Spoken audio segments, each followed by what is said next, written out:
महाराष्ट्रामध्ये सरकार आहे की नाही हा प्रश्न पडतोय।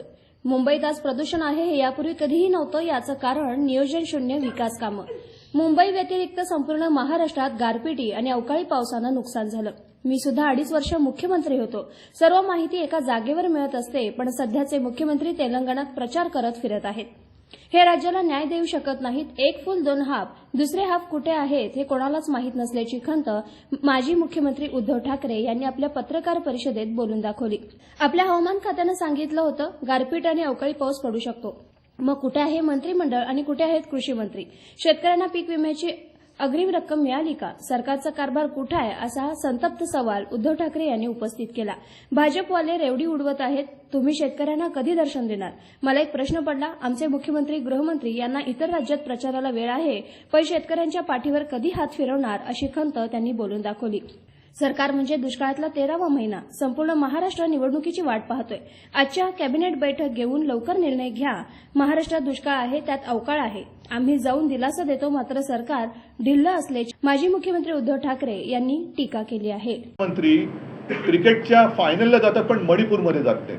मग तोच प्रश्न माझा असा आहे की आमचे मुख्यमंत्री आहेत, पंतप्रधान आहेत, गृहमंत्री आहेत, त्यांना सगळ्यांना बाकीच्यांवरती दमदाट्या करायला वेळ आहे, इतर राज्यात प्रचार करायला वेळ आहे, इतर राज्यात रेवडी उडवायला वेळ आहे, पण माझ्या महाराष्ट्रातल्या शेतकऱ्याच्या पाठीवरती हात फिरवायला ते कधी येणार? हा एक प्रश्न आहे। कारण ही आता जी प्राथमिक माहिती मी तुम्हाला दिलेली आहे, साधारणतः 6च्या आसपास काहीतरी जीव गमावले गेलेले आहेत आणि 100च्या आसपास जनावरांची प्राणहानी झालेली आहे। यांचं काय करणार? आणि सगळ्यात महत्त्वाचा विषय की मुख्यमंत्री स्वतःचं घर सोडून घरोदारी फिरतायत। सरकार आपल्या दारी, यार पण कोणाच्या दारी जाते तुम्ही? तिकडे दुसऱ्या राज्यात जाते, त्या राज्याला काय मुख्यमंत्री नाही? स्वतः पंतप्रधान तिकडे विश्वगुरू आल्यानंतर हे तिकडे जाऊन काय आणखीन दिवे लावणार आहे? तुम्ही स्वतःचं राज्य, स्वतःचं घर का नाही सांभाळत? या शेतकऱ्यांना तुम्ही कधी मदत देणार आहात? आणि भाजपला सुद्धा माझा प्रश्न आहे की तुम्ही इतर राज्यांमध्ये जे काय सगळं मुक्तपणाने थापा मारतायत, त्या थापा आता आवरा। आणि महाराष्ट्रामध्ये आज निवडणूक नाहीये, पण निवडणुकीची आम्ही वाट बघतो आहोत, संपूर्ण महाराष्ट्रात वाट बघतोय। तेव्हा मात्र तुमचं जे काय हे कुभांड आहे, हे कुभांड फोडल्याशिवाय महाराष्ट्र राहणार नाही। तुम्ही लवकरात लवकर तुमचं ट्रिपल इंजिन असेल, आणखीन किती इंजिनं लावायची ते तुम्ही बघा, पण त्या इंजिनातून थापांचे धूर न सोडता भरघोस मदत आजच्या घडीला जी गरज आहे ती माझ्या राज्यातल्या शेतकऱ्याला करा। आणि ताबडतोबीने मी तर म्हणेन आजच्या आज कॅबिनेटची बैठक घेऊन या सगळ्या परिस्थितीचा आढावा घेऊन ताबडतोब तुम्ही मदतीची नुसती घोषणा नाही तर मदत करायला जाहीर करा, मदत करायला सुरुवात करा। मधल्या काळामध्ये आपल्याला सर्वांना कल्पना आहे की पीक विमा ज्या काही देणाऱ्या कंपन्या आहेत त्या कंपन्यांवरती शिवसेनेने आंदोलन केलं। जर काही परिस्थिती सुधारली नाही तर मी तमाम शिवसैनिकांना सांगतो आणि शेतकऱ्यांना सुद्धा आवाहन करतोय, मी आपल्याला भेटीला येईनच। हे तर आता काय झालेलं आहे की थोडीशी नेहमी घडणारी घटना आहे की असं दुष्काळ, एक तर महाराष्ट्रामध्ये दुष्काळ आहे, त्याच्यात अवकाळी आहे। आम्ही मध्ये गेलो होतो दुष्काळग्रस्तांची त्यांना एक दिलासा देण्यासाठी। आम्ही जातो, दिलासा देतो, विधान भवनामध्ये विधानसभेच्या विधिमंडळामध्ये प्रश्न मांडतो, मोर्चे काढतो, पण सरकार ढिम्म राहतं। आता हे सरकार बदलण्याची वेळ आलेली आहे। मी सर्व शिवसैनिकांना सांगतो की जिथे जिथे शेतकऱ्यांचं शेतीचं नुकसान झालेलं आहे त्यांच्या बांधावरती जा, त्यांना दिलासा द्या आणि त्यांच्यासह तिथल्या जिल्हाधिकारी कार्यालयावरती जाऊन जिल्हाधिकाऱ्यांना जा विचारा की तुमच्याकडे नक्की सूचना आल्यात तरी काय? पंचनामे जे पूर्वीचे राहिलेत आत्ताचे पंचनामे कधी करणार? कारण आजच एक बातमी आले, कृषी मंत्र्यांनी आपले जाहीर केले की आम्ही वस्तुनिष्ठ, आता कोणती वस्तू आणि पहिली निष्ठा कोणाची तुमची ते सांगा। ज्याची निष्ठाच कोणावर नाही तो वस्तुनिष्ठ माहिती घेऊन काय जाहीर करणार? त्याच्यामुळे या शेतकऱ्यावरती मी दया दाखवा असं म्हणतोय, करुणा दाखवा असं म्हणत नाही, दया दाखवा आणि लवकरात लवकर शेतकऱ्यांना मदत मिळवून द्या। सर, तुम्ही देखील जाणार आहे का बांधावर शेतकऱ्यांच्या? बघा, मी जाणं हा भाग आलाच, तेच मी तुम्हाला सांगतो की आता ओघाने आलंच। आम्ही जातो, शेतकऱ्यांना, शेतकरी बिचारे धाय मोकलून रडतात।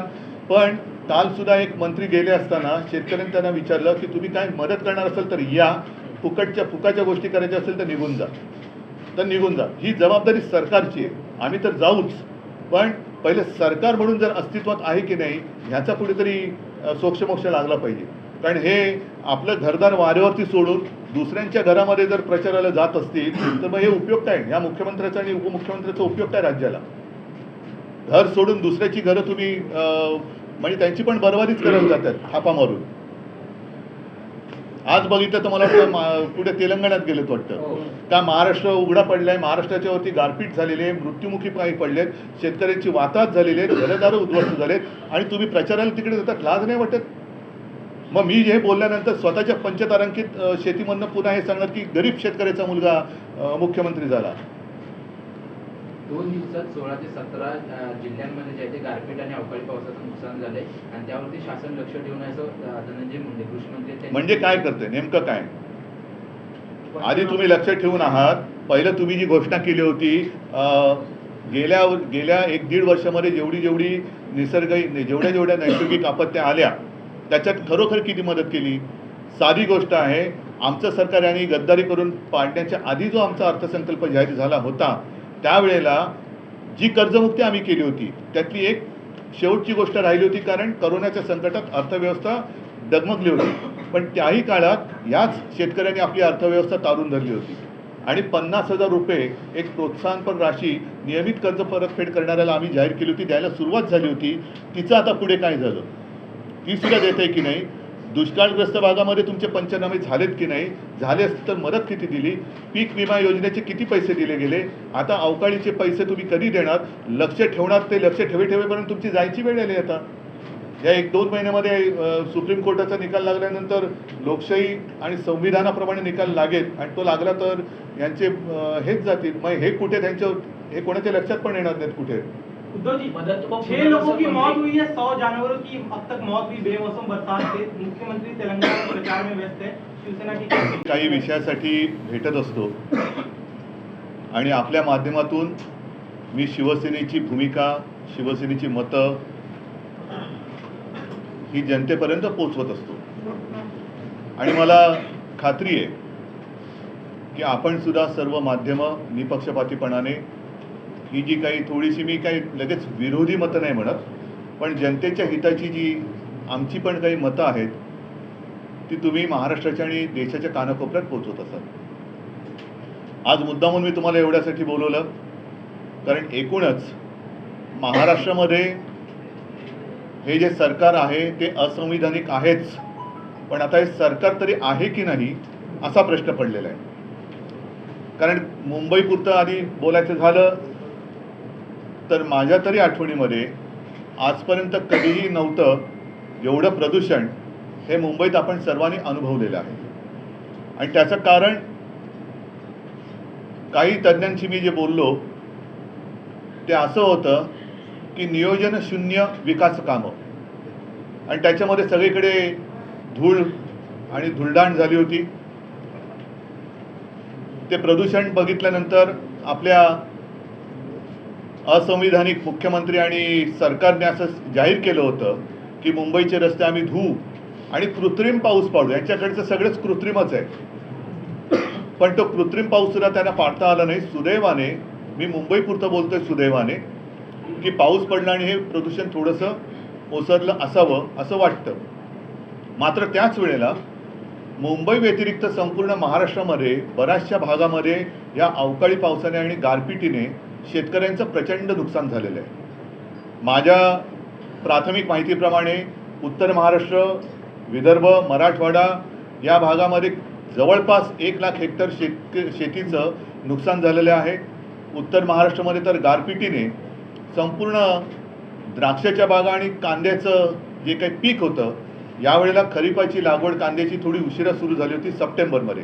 म्हणजे डिसेंबरला हा कांदा काढणीला आला असता तो पण गेला. एक तर गेल्या मोसमामध्ये केंद्राच्या नाठाळ किंवा नाकर्ते विचित्र धोरणामुळे कांदा शेतकरी रडकुंडीला आला होता. आता कांदाच गेला, त्याच्यामुळे करणार काय? बरं, हे सगळं बघितल्यानंतर मी सुद्धा 2.5 वर्ष मुख्यमंत्री होतो आणि काही गोष्टी मुख्यमंत्र्यांना बसल्या जागेवरती येतात. म्हणजे माहिती जी असते ती बसल्या जागेवरती, त्या फिरण्याची गरज नसते. आज जे मुख्यमंत्री जे आहेत असंविधानिक, ते स्वतःचं घर सोडून इतरांची घरं धुंडाळत आहेत. म्हणजे आज सुद्धा मुख्यमंत्री कुठे आहेत असं जर विचारलं तर माझ्या माहितीप्रमाणे ते तेलंगणाला गेलेत। तेलंगणाला जाऊन काय प्रचार करणार, कुठल्या भाषेत बोलणार, काय ते सुरत, गुवाहाटी, गोवा कसं त्यांचं हे चोरटेपणाचा सगळा जो काय प्रवास आहे तो तिथल्या लोकांना सांगणार आहेत का? स्वतःचं घर न सांभाळता दुसऱ्याच्या घरामध्ये डोकावणारे हे भुरटे हे राज्याला न्याय देऊ शकत नाही आहेत। एक तर राज्य असंच पडलेलं आहे वाऱ्यावरती, एक सुद्धा म्हणजे एक फुल दोन हाफ, दुसरे दोन हाफ कुठे आहेत काहीच कल्पना नाही आहे।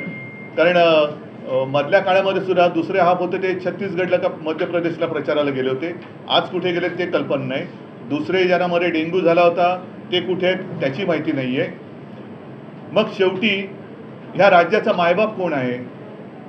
विशेष म्हणजे मी जे मगाशी सांगत होतो की काही गोष्टी या मुख्यमंत्र्यांना माहिती मिळत असते, ती माहिती अशी आहे की साधारणतः गेल्या काही दिवसांपूर्वीच आपल्या हवामान खात्याने एक इशारा दिला होता की या काळामध्ये अवकाळी पाऊस होऊ शकतो, गारपीट होऊ शकते। काय केलं मंत्रिमंडळाने, काय केलं मुख्यमंत्र्यांनी? आपल्या कृषी मंत्र्यांनी असं मध्ये जाहीर केलं होतं धनंजय मुंडे की दिवाळीपूर्वी पीक विमा योजनेची अग्रिम रक्कम ही शेतकऱ्याच्या खात्यात गेली नाही तर मी दिवाळी साजरी करणार नाही। मला तर काय ते नंतर दिसले नाही। दिवाळीमध्ये फटाक्यांचा आवाज ऐकू आला पण मुंडेंचा आवाज कुठे ऐकू नाही आला। त्यांनी कुठे फटाके वाजवले मला काही त्याची माहिती नाही आहे। मग शेतकऱ्यांना पीक विमा योजनेची अग्रिम का होईना रक्कम मिळाली का, त्यांच्या खात्यात जमा झाली का, मिळाली असेल तर किती मिळाली, किती जणांना मिळाली? आणि जी काही माहिती आहे ते काही जणांची तर थट्टा झालेली आहे, 20-20 रुपयाचे चेकसुद्धा मिळालेले आहेत। मग कारभार कुठे?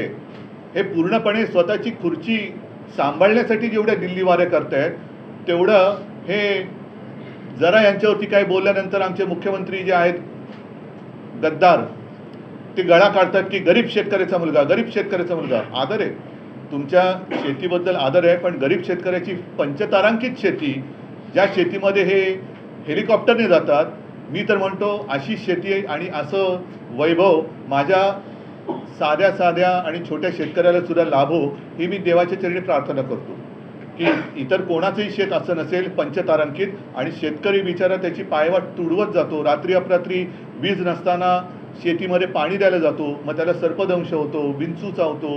असं ह्या पंचतारांकित शेतीमध्ये होत नाही, पण तिकडे जाऊन गळा काढतात। मग ह्या शेतकऱ्याच्या पुत्राने पंचतारांकित शेतीमधनं ह्या शेतकऱ्यांची चिंता का ते वाहत नाही आहेत? आणि हे जे रेवडीबाज आहेत भाजपवाले, इतर राज्यांमध्ये निवडणुका असताना रेवडी उडवत आहेत। आम्ही तुम्हाला आम्ही ती इलेक्शन कमिशनकडे विचारणा केली, त्याचं उत्तर यायचं आहे की रामलल्लाचं दर्शन, ह्याचं दर्शन, त्याचं दर्शन। अहो तुमचं दर्शन शेतकऱ्याला कधी देणार? तुम्ही जे काय तिथे रेवड्या उडवत आहेत, 400 रुपयात गॅस सिलेंडर, इतक्या रुपयात हे देणार, तितक्या रुपयात ते देणार। मग महाराष्ट्राने काय तुमचं पाप केलेलं आहे? महाराष्ट्रामध्ये निवडणुका आल्यानंतर तुमच्या तिजोरीची दारं उघडल्यासारखी दाखवणार, पण तोपर्यंत माझ्या महाराष्ट्रातल्या शेतकऱ्याचं आणि इथून एकूण महाराष्ट्राचं जे काय संपूर्ण वाट लागणार आहे त्याची जबाबदारी तुम्ही घेणार आहात की नाही?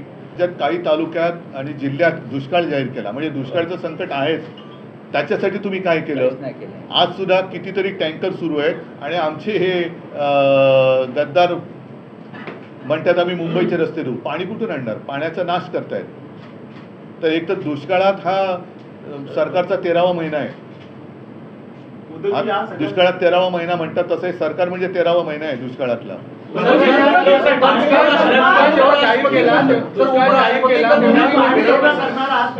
मदत व पुनर्वसन मंत्री ठिकठिकाणी जाऊन पाहणी करतात आणि ते म्हणतात की नाही आता त्यांच्या बरोबर जे गद्दार गेले त्यांचं पुनर्वसन करायचं कसं, त्यांना कशी मदत करायची, हाच एक मोठा भाग झालेला आहे। ते जनतेची काय मदत आणि पुनर्वसन करणार? आपण कॅबिनेट लेवलची मागणी केली आहे, मात्र मागच्या वेळी जेव्हा दुष्काळ जाहीर केला त्यावेळी जे तालुके जाहीर केले होते त्या तालुक्यातले प्रतिनिधित्व करणारे आमदार किंवा मंत्री त्या बैठकीला नव्हते। मग आता कॅबिनेट जरी नाही, मला आता याच्या जास्त खोलात जायची गरज नाही। पुन्हा मी एकच मुद्दा सांगेन की आज माझ्या राज्यातला शेतकरी संकटात असताना, गारपीट अवकाळीच्या संकटात असताना, जो माणूस स्वतःच्या घराची काळजी न करता बेपर्वाईने दुसऱ्या पक्षाच्या प्रचारासाठी दुसऱ्या राज्यात जातो, असा माणूस राज्याचा कारभार करायला नालायक आहे आणि अशा माणसाने सत्तेवर राहण्याचा त्याला अधिकार नाही आहे। मग ते कोणी असो, त्यांनी राज्याचा मी अमुक आहे हे बोलण्याचा त्याला अधिकार नाही आहे। सर एक सवाल है, कल उपराष्ट्रपति मुंबई में थे, उन्होंने मोदी को युग पुरुष कहा है। नहीं, मैं उनके लिए उनकी नज़र से वो ठीक रहेगा। बाकी जनता बहुत बड़ी है।